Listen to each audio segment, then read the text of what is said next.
శ్రీ సాయినాథాయ నమః. శ్రీ సాయి సచ్చరిత్రం 4వ అధ్యాయం. యోగీశ్వరుల కర్తవ్యము, పవిత్ర షిరిడీ క్షేత్రము, సాయిబాబా యొక్క రూపురేఖలు, గౌలిబువా గారి వాక్కు, విఠల దర్శనము, క్షీరసాగరుని కథ, దాసగను ప్రయాగ స్నానము, సాయిబాబా యోని సంభవము, షిరిడీకి వారి మొదటి రాక, 3 బసలు, యోగీశ్వరుల కర్తవ్యం. భగవద్గీత 4వ అధ్యాయమున 7-8 శ్లోకములందు శ్రీకృష్ణ పరమాత్ముడు ఇట్లు సెలవిచ్చియున్నారు: ధర్మము నశించునప్పుడు, అధర్మము వృద్ధి పొందునప్పుడు నేను అవతరించెదను. సన్మార్గులను రక్షించుటకు, దుర్మార్గులను శిక్షించుటకు, ధర్మస్థాపన కొరకు యుగ యుగములందు అవతరించెదను. ఇది ఏ భగవంతుని కర్తవ్య కర్మ. భగవంతుని ప్రతినిధులకు యోగులు, సన్యాసులు అవసరం వచ్చినప్పుడెల్లా అవతరించి ఆ కర్తవ్యమును నిర్వర్తించెదరు. ద్విజులకు బ్రాహ్మణ, క్షత్రియ, వైశ్య జాతుల వారు తమ కర్మలను మానునప్పుడు, శూద్రులు పైజాతుల వారి హక్కులను అపహరించినప్పుడు, మతగురువులను గౌరవించక అవమానించునప్పుడు, ఎవరునూ మతబోధలను లక్ష్య పెట్టనప్పుడు, ప్రతివాడునూ గొప్ప పండితుడునని అనుకున్నప్పుడు, జనులు నిషిద్ధాహారములు, మద్యపానములకు అలవాటు పడినప్పుడు, మతము పేరుతో కాని పనులు చేయనప్పుడు, వేరువేరు మతముల వారు తమలో తాము కలహించుచున్నప్పుడు, బ్రాహ్మణులు సంధ్యావందనము మానునప్పుడు, సనాతనులు తమ మతాచారములు పాటించనప్పుడు, ప్రజలు ధనధారా సంతానములే జీవిత పరమార్థముగా భావించి మోక్ష మార్గమును మరచునప్పుడు, యోగీశ్వరులుద్భవించి వారి వాక్కాయ కర్మలచే ప్రజలను సవ్యమార్గమున పెట్టి వ్యవహారములు చక్కదిద్దుదురు. వారు దీపస్తంభముల వలె సహాయపడి మనము నడువవలసిన సన్మార్గమును, సత్ప్రవర్తనమును నిర్దేశించెదరు.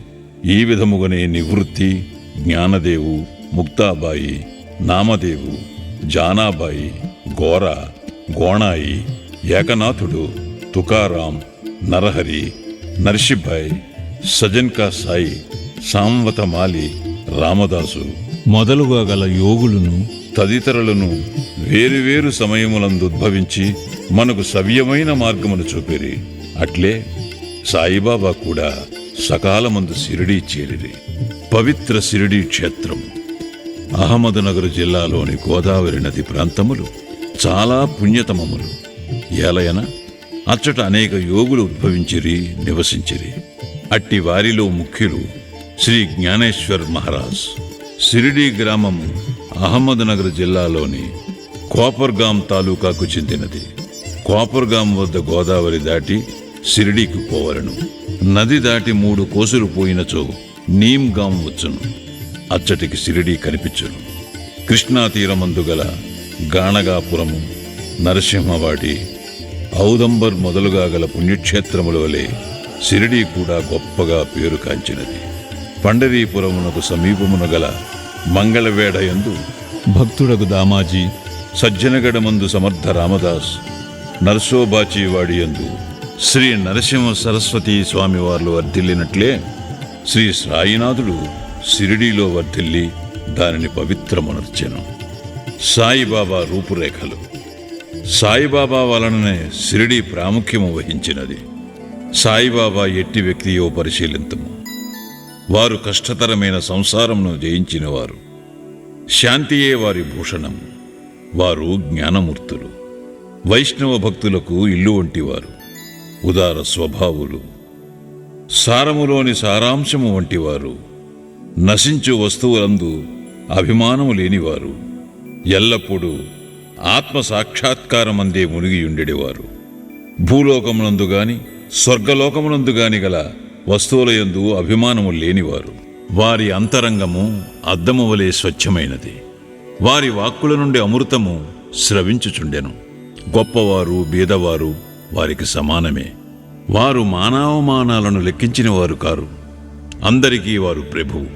అందరితో కలిసిమెలిసి ఉండేవారు. ఆటలు గాంచెడివారు, పాటలను వినుచుండెడివారు.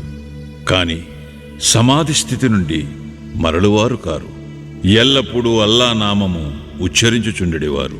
ప్రపంచమంతా మేలుకొనున్నప్పుడు వారు యోగనిద్ర యందుండెడివారు. లోకము నిద్రించినప్పుడు వారు మెలకువతో నుండెడివారు.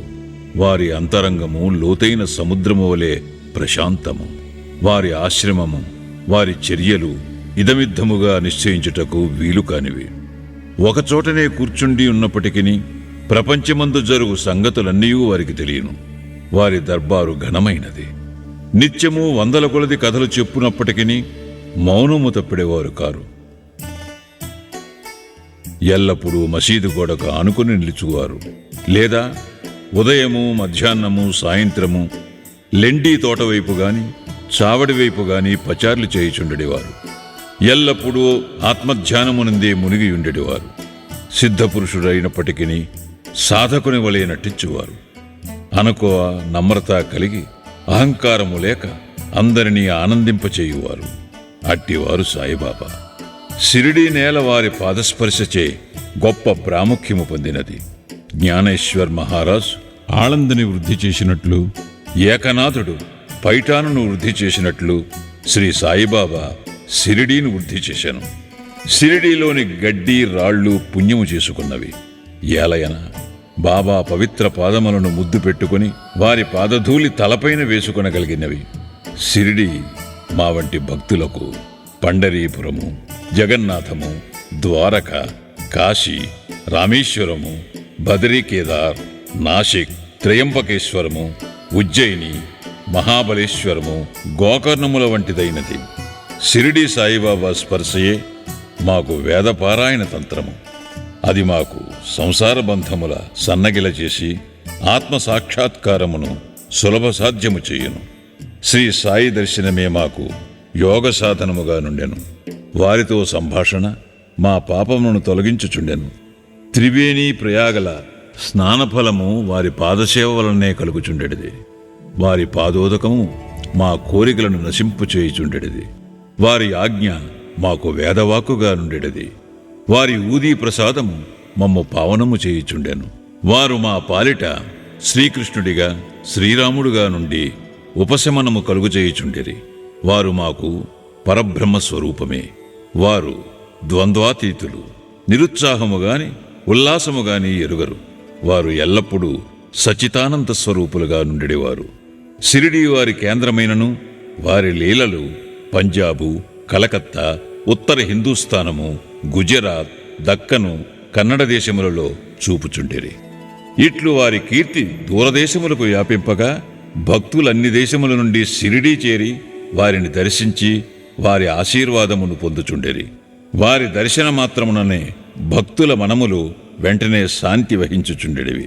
పండరీపురమందు విఠల్ రకుమాయులను దర్శించినచో భక్తులకు కలిగడి ఆనందము షిరిడీలో దొరుకుచుండెడిది. ఇది అతిశయోక్తి కాదు. ఈ విషయమును గూర్చి భక్తుడొకడు చెప్పినది గమనింపుడు. గౌలిబువ అభిప్రాయము. 95 సంవత్సరముల వయస్సు గల గౌలిబువ అను వృద్ధ భక్తుడొకడు పండరీ యాత్ర ప్రతి సంవత్సరము చేయువాడు. 8 మాసములు పండరీపురమందు, మిగతా 4 మాసములు ఆషాఢము మొదలు కార్తీకము వరకు గంగానది ఒడ్డునను ఉండిడివాడు. సామాను మోయుటకు ఒక గాడిదను, తోడుగా ఒక శిష్యుని తీసుకుని పోవాడు. ప్రతి సంవత్సరము పండరీ యాత్ర చేసుకుని షిరిడీ సాయిబాబా దర్శనమునకై వచ్చేవాడు. అతడు బాబాను మిగుల ప్రేమించువాడు.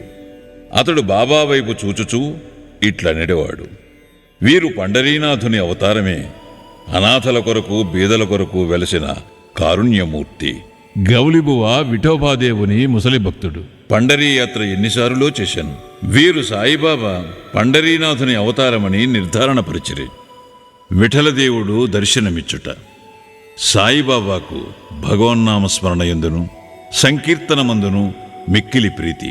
వారెప్పుడు అల్లా మాలిక్ అనగా అల్లాయే యజమాని అని అనుచుండెడివారు. 7 రాత్రింబగళ్ళు భగవన్నామస్మరణ చేయించుచుండెడివారు. దీనినే నామ సప్తాహమందరు. బాబా ఒకప్పుడు దాసగను మహారాజును నామ సప్తాహము చేయమనిరి. సప్తాహము ముగినాడు విఠల్ దర్శనము కలుగునని వాగ్దానమిచ్చినచో నామ సప్తాహమును సలిపెదనని దాసగను జవాబిచ్చెను. బాబా తన గుండెపై చేయి వేసి, తప్పనిసరిగా దర్శనమిచ్చును, కాని భక్తుడు భక్తి ప్రేమలతో ఉండవలెను. డాకూర్నాథు యొక్క డాకూరు పట్టణము, విఠలు యొక్క పండరీపురము, శ్రీకృష్ణుని ద్వారకా పట్టణము ఇక్కడనే అనగా షిరిడీలోనే ఉన్నవి. ఎవరునూ ద్వారకకు పోవలసిన అవసరము లేదు. విఠలుడు ఇక్కడనే ఉన్నాడు. భక్తుడు భక్తి ప్రేమలతో కీర్తించునప్పుడు విఠలుడు ఇక్కడనే అవతరించును అని అనెను. సప్తాహము ముగిసిన పిమ్మట విఠలుడి క్రింది విధముగా దర్శనమిచ్చెను. స్నానానంతరము కాకాసాహేబు దీక్షితు ధ్యానములో మునిగినప్పుడు విఠలుడు వారికి గాన్పించెను. కాకా మధ్యాహ్నహారతి కొరకు బాబా యొద్దకు పోగా తేట తెల్లముగా కాకాను బాబా ఇట్లడిగెను. విఠల్ పాటిల్ వచ్చినాడా? నీవు వానిని చూచితివా? వాడు మిక్కిలి పారుబోతు. వానిని దృఢముగా పట్టుకును. ఏమాత్రము అజాగ్రత్తగా ఉన్నను తప్పించుకుని పారిపోవును. ఇది ఉదయము జరిగెను. మధ్యాహ్నము ఎవడో పటములను అమ్మువాడు 25-30 విఠోబా చిత్రపటములను అమ్మకమునకు తెచ్చెను. ఆ పటము సరిగా కాకాసాహేబు ధ్యానములో చూచిన దృశ్యముతో పోలియుండెను. దీనిని చూచి బాబా మాటలు జ్ఞాపకమునకు తెచ్చుకొని కాకాసాహేబు ఆశ్చర్యానందములలో మునిగెను. విఠోబా పటమునొకటి కొని పూజామందిరములో నుంచుకునెను. భగవంతరావు క్షీరసాగరుని కథ. విఠల పూజయందు బాబాకెంత ప్రీతియో భగవంతరావు క్షీరసాగరుని కథలో విశదీకరింపబడినది. భగవంతరావు తండ్రి విఠోబా భక్తుడు. పండరీపురమునకు నియమముగా యాత్ర చేయుచుండెడివాడు. ఇంటి వద్ద కూడా విఠోబా ప్రతిమరించి దానిని పూజించువాడు. అతడు మరణించిన పిమ్మట వారి కొడుకు పూజను, యాత్రను, శ్రాద్ధమును మానెను. భగవంతరావు షిరిడీ వచ్చినప్పుడు బాబా వాని తండ్రిని జ్ఞప్తికి తెచ్చుకొని, వీని తండ్రి నా స్నేహితుడు కావున వీనినిచ్చటకు ఈడ్చుకుని వచ్చి తిని, వీడు నైవేద్యము ఎన్నటూ పెట్టలేదు. కావున నన్నును విఠలుని కూడా ఆకలితో మార్చినాడు. అందుచేత వీనినిక్కడకు తెచ్చి తిని, వీడు చేయునది తప్పని బోధించి చీవాట్లు పెట్టి తిరిగి పూజ ప్రారంభించున్నట్లు చేసెదను అని అనిరి. ప్రయాగ క్షేత్రములో దాసగణ స్నానము. గంగానది, యమునా నది కలిగి చోటునకు ప్రయాగ అని పేరు. ఇందులో స్నానమాచరించిన ప్రతివానికి గొప్ప పుణ్యము ప్రాప్తించునని హిందువుల నమ్మకము. అందుచేతనే వేల కొలది భక్తులు అప్పుడప్పుడు అచ్చటికి పోయి స్నానమాడుదురు. దాసగను కూడా ప్రయోగ పోయి అచ్చట సంగమములో స్నానము చేయవలనని మనస్సును దలచెను. బాబా వద్దకేగి అనుమతించమనను. అందుకు బాబా ఇట్లు జవాబిచ్చెను. అంత దూరము పోవలసిన అవసరమే లేదు. మన ప్రయాగ ఇచ్చటనే కలదు. నా మాటలు విశ్వసింపు. ఇట్లు అన్నంతలో ఆశ్చర్యములన్నిటికంటే ఆశ్చర్యకరమైన వింత జరిగినది. దాసగను మహారాజు బాబా పాదములపై శిరస్సు నుంచిన వెంటనే బాబా 2 పాదముల బొటనవేళ్ల నుండి గంగా, యమునా జలములు కాలువలుగా పారెను.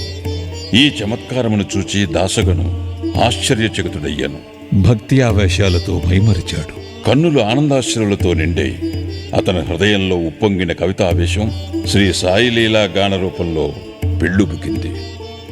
బాబా అయోని సంభవుడు. షిరిడీ మొట్టమొదట ప్రవేశించుట.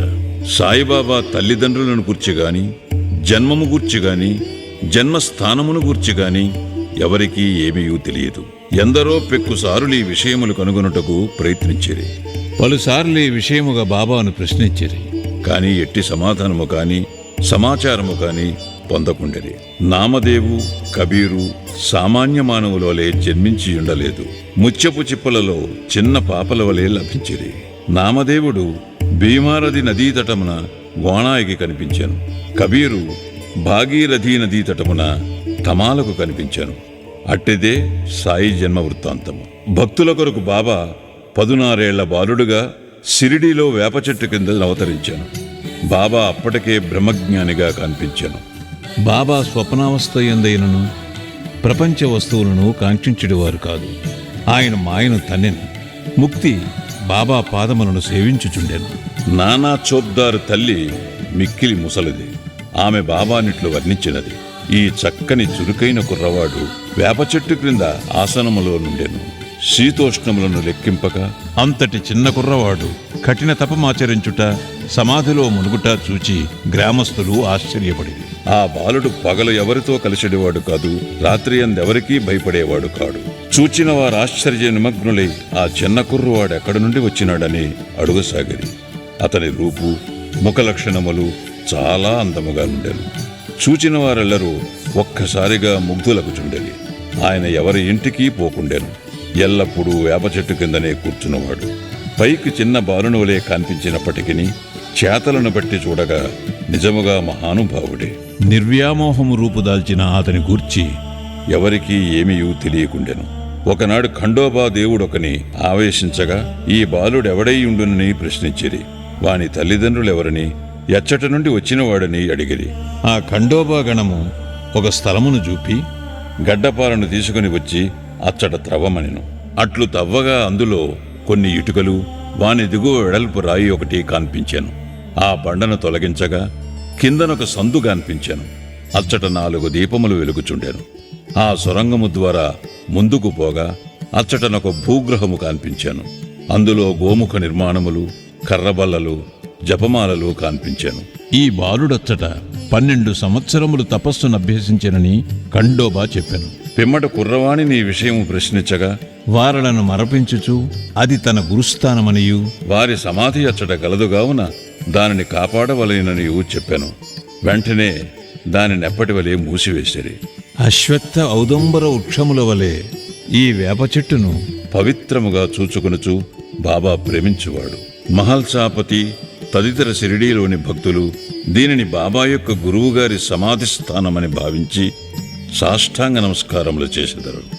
3 వసతి గృహములు, వేప చెట్టును దాని చుట్టూనున్న స్థలమును హరివినాయక సాటే అనువాడు కొని సాటేవాడాయను ఒక పెద్ద వసతి గృహమును కట్టించాను. అప్పట్లో షిరిడీకి పోయిన భక్త మండలికిది ఒక్కటియే నివాస స్థలము. వేప చెట్టు చుట్టూ ఎత్తుగా అరుగు కట్టిరి, మెట్లు నిర్మించిరి. మెట్ల దిగువన ఒక గూడు వంటిది కలదు. భక్తులు మండపముపై ఉత్తరాభిముఖముగా కూర్చునెదరు. ఎవరిచ్చట గురు శుక్రవారములు ధూపము వేయుదరో వారు బాబా కృప వల్ల సంతోషముతో నుండెదరు. ఈ వాడ చాలా పురాతనమైనది కావున మరమ్మత్తునకు సిద్ధముగా నుండెను. తగిన మార్పులు, మరమ్మత్తులు సంస్థానము వారు చేసిరి. కొన్ని సంవత్సరముల పిమ్మట దీక్షిత్వాడాయన పేర ఇంకొక వసతి గృహము కట్టబడినది. న్యాయవాది అయిన కాకాసాహెబ్ దీక్షిత్ ఇంగ్లండ్కు పోయాను. అచ్చట రైలు ప్రమాదమున కాలు కుంటుపడెను. అది ఎంత ప్రయత్నించినను బాగు కాలేదు. తన స్నేహితుడకు నానాసాహెబ్ చందోర్కర్ షిరిడీ సాయిబాబాను దర్శించమని సలహా ఇచ్చాను. 1909వ సంవత్సరమున కాకా షిరిడీకి పోయాను. బాబా దర్శన మాత్రమున అమితానంద భరితుడై షిరిడీలో నివసించుటకు నిశ్చయించుకొనెను. కాలు కుంటితనము కన్నా తన మనస్సులోని కుంటితనమును తీసివేయమని బాబాను ప్రార్థించాను. తన కొరకును ఇతర భక్తులకును పనికి వచ్చినట్లు ఒక వాడాను నిర్మించాను. 10-12-1910వ తారీఖున ఈ వాడా కట్టుటకు పునాది వేసిరి. ఆనాడే 2 ముఖ్యమైన సంఘటనలు జరిగాను. 1 దాదాసాహెబ్ కాపర్డేకు తన ఇంటికి పోవుటకు బాబా సమ్మతి దొరికాను. 2 చావడిలో సేజాహారతి ప్రారంభమయ్యను. దీక్షిత్వాడ పూర్తి కాగానే 1911వ సంవత్సరంలో శ్రీరామనవమి సమయమందు శాస్త్రోక్తముగా గృహప్రవేశము జరిపిరి. తరువాత కోటీశ్వరుడును నాగపూర్ నివాసియగు బూటి మరొక పెద్ద రాతిమేడను నిర్మించాను. అతడు చాలా ద్రవ్యము దీని కొరకు వెచ్చించాను. వెచ్చించిన ద్రవ్యమంతయు నిజమునకు సార్థకమయ్యాను. ఏలయనగా బాబాగారి భౌతిక శరీరము అందులో సమాధి చేయబడినది. దీనినే సమాధి మందిరమందురు. ఈ స్థలములో మొట్టమొదట పూలతోటయుండెను. ఆ తోటలో బాబాయే తోటమాలిగా మొక్కలకు నీళ్లు పోయిట మొదలగునవి చేసెడివారు. ఇట్లు 3 వాడాలు కట్టబడెను. అందుకు ముందు ఇచ్చట ఒక్క వసతి గృహము కూడా లేకుండెను. అన్నిటికంటే సాఠేవాడ మొదటి రోజులలో అందరికీ చాలా ఉపకరించుచుండెను. 4వ అధ్యాయం సంపూర్ణం. సద్గురు శ్రీ సాయినాథార్పణమస్తు. శుభం భవతు.